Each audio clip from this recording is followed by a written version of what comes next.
Hey folks, it's ioEther and we're back with some more World of Tanks. As you can see, this is Ninja 44. This is a, and he's in his Leopard 1, and this is a tier 10 game on Sand River. This is a encounter battle, so that should be fun. Also, he is teamed up with Merker in the Sheridan. This is the tier 10 American light tank. The upgrade of the T-49, technically, in reality, most people seem to prefer the T-49. This is the tier 10 German medium tank, the Leopard. The Leopard 1, mind you. The Leopard itself is a tier 5, but we're not going to go into that. So before we get started, as always, if you guys want to support the channel, then you can hit that like button, and you can also share this with your friends and clanmates, and both those would be awesome. Help the channel to grow and just become, well, you know, more viewed, more popular. That would be awesome, right? It's the dreaded rock. Hey, we avoided the dreaded rock. Ooh, it's gonna be a good game. Okay, so I don't know how this game is gonna go. The only thing I know about this game is it ends pretty good, and there should be some shock value at the end. So that shot looks like it missed, looking like it dipped down into the earth.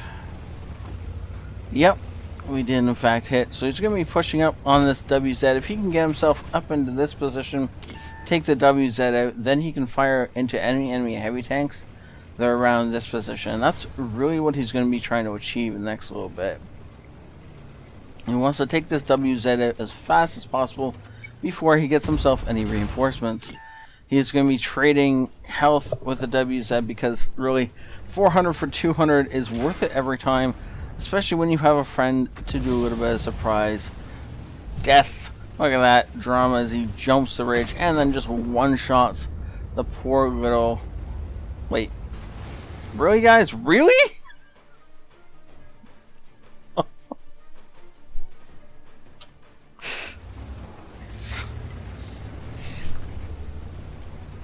Okay, we get points for not landing on top of Ninja there, Merker. But seriously, I thought you two were supposed to be paying attention to this stuff. Okay, well. Well, now that he controls this area, he can just start to pick off any enemy tanks that are silly enough to stop moving in his zone of control. Merker has pushed forward. He is in fact going to go ahead and take on whatever tanks are over by the front of the base. You know, notice how Merker is pulling this T-30's attention, and because of the fact that this T-30 is turning his turret as far as he is, Ninja has great side shots into the side of this turret. If this T-30 was facing front at us, we'd have to aim for the cupola or his deck in order to actually do damage to him. And if he's wiggling around like he should be, those shots would be annoying to place. Whereas right now, we can fire anywhere except for this little spot, and we're going to go into this tank more than likely. And so, with Ninja, or with Merker playing bait, he's actually just murdering this poor T-30. And that's a dead T-30 in a very short little bit of time. Now spawning enemy artillery. Unfortunately, no way Ninja's going to get that shell, so that means it's up to Merker to take down artillery. Unless, of course, artillery backs way out into the open, in which case we're going to fire a snapshot miss, and then... yeah, no, he's still concentrating on the artillery. He's going to pop over the ridgeline and just finish off Artie after Merker does a ton of damage to it. And now he's looking at this E75. He does want to take it out again as soon as possible because it's a beast of a tank, and if it gets into a spot where it's held down, it's going to be really hard to take out. Aiming for the tracks, he manages to track it and not do damage, unfortunately, but he still receives tracking damage because a friendly does a little bit of damage in the meantime. Nice shot into the front. He clips that front drive wheel, unfortunately not able to, or maybe just clip the front of the tracks.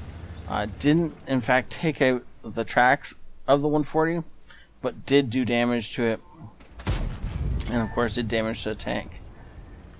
Second 140 is moving in, and Ninja's decided that he doesn't want to be here without at least making sure that Eve 75 goes down. And now that it's down, he's looking for easier targets. Not seeing them, he's going back to the 140s. Looks like no, in fact, he's just going to flee from the 140s. Though he doesn't want to take this too fast, because this is a great way to die. If you're in something like a Leopard, you just turn yourself into an Amarak death, which would be really, really annoying. Good shot into the side as he was auto-aimed on the 140. As soon as he saw the side of the tank, he snapped a shot in. Unfortunately, not reloading in time to put a second shot into that 140. Merker's gonna die right here unless he pulls off some sort of magic, as he has currently got 2 140s on him, and something else that I can't tell. It was T49 coming out as well. He's in fact, yeah, unfortunately dead now. And there we go, taking out the T49. Has a small gun for good or ill. If he had had the big gun, then he would have already put a shot into their back, and that probably would have done about 800 damage with this tank. Fortunately for us, though, that didn't happen. Unfortunately, though, being taken apart by a 140 who knows what he's doing and is doing it really, really well. And so Ninja is doing a little bit of running here, stalling for time, and thankfully allies plowed into the area, and we managed to live, though only by the skin of our teeth, and getting a nice game out. It was a good job at the end there by Merker, just running away and pulling all the attention. So other than the 140 that was doing with us, the rest of the attention was on Merker there at the end. Most of the game, actually, a lot of the attention was all about Merker. And it just left Ninja completely free to farm damage. Without Merker rushing that T30, without him rushing into the 140s at the end, without him just doing all this dancing around and drawing attention, it would have been a lot harder for Ninja to put as much damage in as short a time as he did.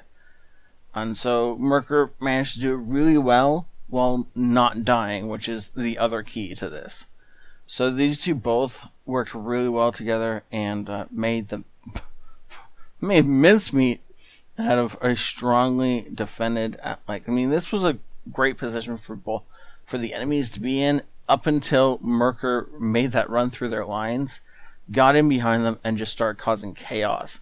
And as soon as he did that, these guys pretty much lost because they couldn't just take him out as soon as they saw him. That T30 missed too many shots on him, and after that, it just all went to chaos, and friendly team just took complete advantage, as you can tell by the fact that the enemy team we only lost 2 guys, and one of those guys was the distraction team. So that was a great game. Thank you so much, guys, for showing this off to me.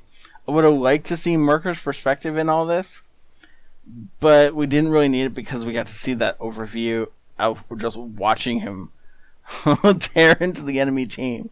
And by that, I mean mostly just running at the enemy team. I don't know how much damage he actually did. We'll see it in a second, though. Mastery Badge, First Class, Hand of God, Bruiser, Duelist, Fighter, Fire for Effect, and unfortunately 1 kill short of a Top Gun, and just not enough for the high caliber, though. No, that must have been pretty close to enough for a high caliber. It wasn't like many other people on his team did a ton of damage. Huh. I wonder how far off he was off that high caliber. Somebody will tell me, but it's not something I are particularly going to hang around and talk about. 1,000 damage for getting in and behind the enemy lines, and 2,000 damage spotting. Well done, Merker. Unfortunately managing to get himself into such a pinch at the end that he had to die. The only way that I'd see for him to be able to get back out of that situation is if he had charged the 140 that Ninja was fighting. Because of the fact that Ninja was fighting it, and it was facing Ninja. It left its entire back open for Merker to do a drive-by bombing run, basically. And if he'd done that, then it would have saved Ninja a little bit of time. It probably also would have meant that Ninja could have pulled effectively a bait and switch and gotten Merker out of there and into the background where he could have just shelled HE from range, and Ninja would have just gone in and taken the damage. Though the way this turned out in the end, maybe that wouldn't have been a great plan, but it would have kept more friendly guns that we care about in the game. So it's just one more way to think about playing this. As it was, Merker just buried himself in a corner and killed everyone who tried to come after him, which also apparently worked out pretty good.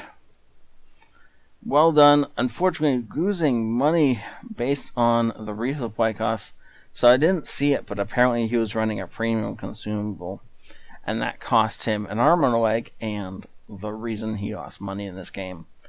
But wait, we got damaged by allies? Was that the artillery? Yeah, it was the artillery. Okay.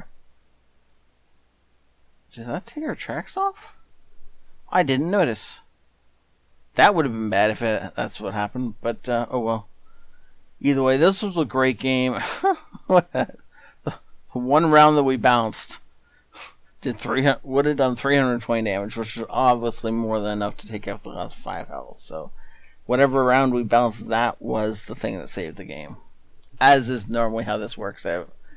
Thank you so much, guys, for sending this in, and thank you everybody for watching. If you guys want to support the channel, then hit that like button and share this with your friends. This was a great game as to how to play a scout and medium tank combo, or even a scout and tank destroyer combo, because this setup will work for either one.